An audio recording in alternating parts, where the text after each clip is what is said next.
Hi, it's Polly with Get Busy Thriving. In this video, I want to talk with you about feeling your feelings. And I didn't even realize that I had a coaching client who reminded me that something I had told her a couple weeks ago and how it impacted her. And that was, I said something in our call about, well, when did you learn that you have to be afraid of your feelings? Or when did you learn to fear your feelings, right? And the more I study this and the more I come to realize that maybe it's fearing our feelings, but some of it too is being trained away from recognizing our feelings or trusting our feelings, right? So some of the work I've been studying lately is around self-trust, right? It's learning to trust ourselves. And I would say trusting yourself has a few dimensions, but some of it is trusting your abilities, right? Like you know that you're capable of something, trusting who you are, like you know who you are. Trusting your ethics, like for you to do what you say you're going to do, that type of a thing. But it's also just as simple as like your thoughts and your feelings, right? And so first I want to say that there's a lot that could be said about what feelings are, right? In a couple dimensions I'll take this on. So one of them is in the, let's call it the spiritual realm, the realm of Abraham Hicks language. A feeling is an indication, like kind of like from your chest, let's say it's an indication, positive or negative, how in tune you are with what you most want, with what source or your highest self, your God self, whatever the universe you want to call it, what it is seeing about that thing, whether you're talking about yourself or you're talking about something else or someone else. So let's say if you go, oh, that person, they're bad or they're wrong, or how could they do this thing to me, something like that. So you're like kind of lashing out these negative feelings. You're feeling the negative feelings because of what you're saying about this person. And you're feeling the negative feelings in the Abraham Hicks world because you are sensing something different, or you're saying a different story from the way that Source sees it. Source doesn't see that person as wrong or bad or all these things that you're saying about them, right? They have a different perspective. And so when you feel bad things, it's a signal from the universe, like you're pulling yourself away from your highest connection to Source and to yourself. So that's one way that you could look at feelings, is they're nothing more than an indication, right? Hot or cold. I love also in the Abraham Hicks world, they talk about the hot or cold game we used to play as kids, right? And our feelings are an indication, kind of like the child when you'd play a game and one child would go and hide something in a room, and the other children would close their eyes, and then when they open them, it's like, okay, you have to find that thing. And the one child who knows where it is would stand there and say, okay, you guys are cold, you're cold. And as they moved in the direction of that thing that they most wanted, highest self, source, vortex, actuality, whatever, they would say, oh, you're getting warmer, right? So you'd feel good feelings. You'd feel like you were on your path. You feel like you're being lit up, joy, happiness, positive vibration feelings. And when you're getting colder, you're moving away from what you want, for your, how you're looking at yourself or how you're looking at that thing, you'd start to feel negative emotions, frustration, overwhelm, depression, sadness, fear, because you're taking yourself out and away further from Source, right? You're putting distance in between them. So that's one way of looking at it. Another way is looking at it from the mind-body connection, right? So what are our feelings? They're a kind of a chemical, they have a chemical, what's the word I'm looking for? Signature, right? They have a physiological signature and a chemical one. So, chemicals are released when we focus on something, ourselves or the world, something out in the world.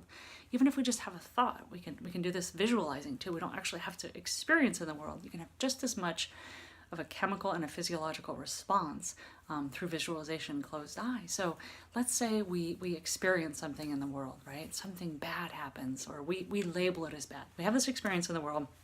Someone cuts us off in traffic, and we make up, our mind starts to throw lots of story at it, right? Like, God, why am I always getting cut off in traffic? This person's horrible. Gosh, this is such a horrible place to live.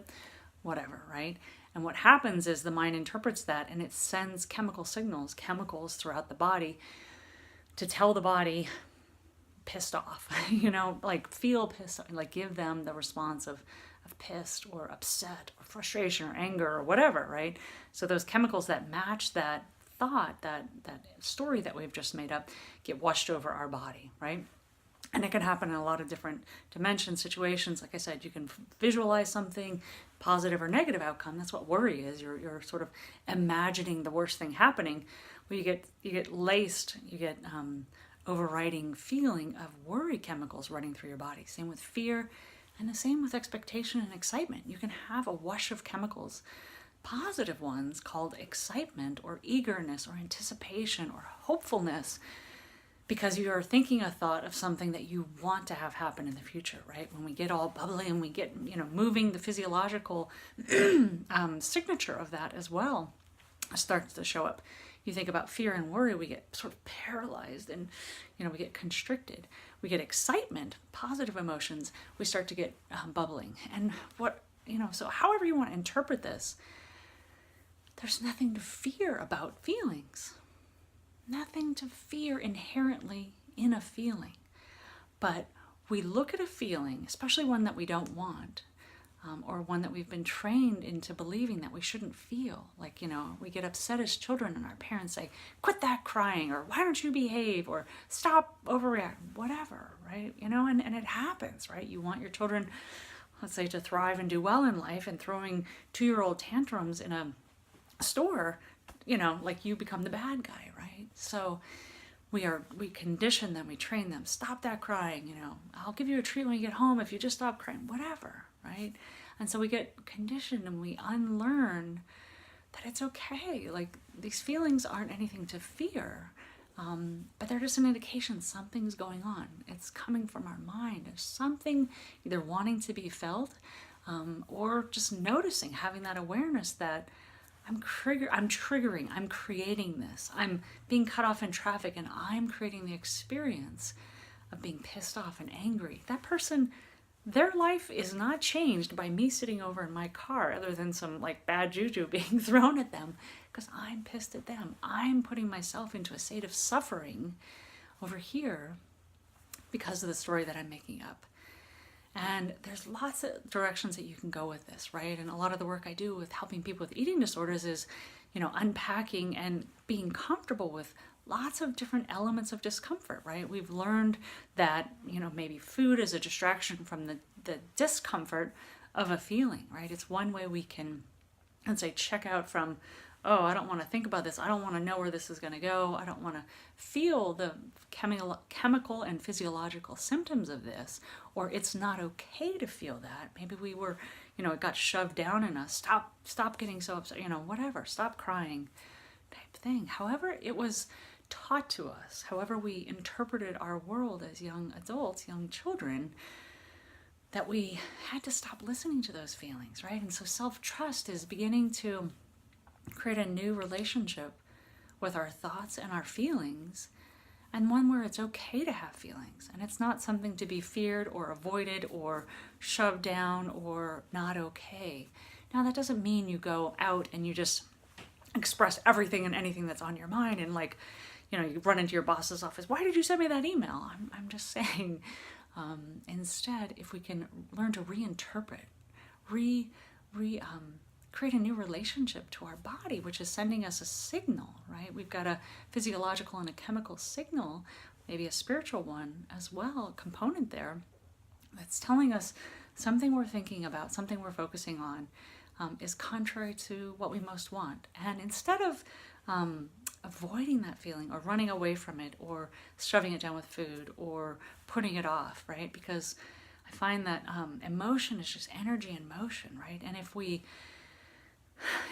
shove emotions down, if we don't feel them, I have a feeling, it just seems that in all of the work that I do and what I see in the world of people who manifest disease and dysfunction in the body and disorders in the body, is because those feelings aren't allowed to take their flow, right? To be expressed. And part of that, there's lots there too about parts of us that aren't being heard and felt. So in all of this, I just want you to try and understand more about feelings, and maybe what's a new relationship you could have with yourself and your feelings, right? Thoughts and feelings, and reimagine a world where it's okay to have these feelings, right? It's okay. It doesn't mean necessarily act on it and jump out of that car and have some road rage on that person that cut you off.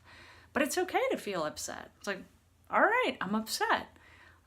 Maybe you say a few words in your car, what have you, and then you let it go, right? Or maybe you say, wow, I wonder why I got so upset right there. What was going on there? Did that person remind me of something? Maybe it's an opportunity to do a little self-reflection.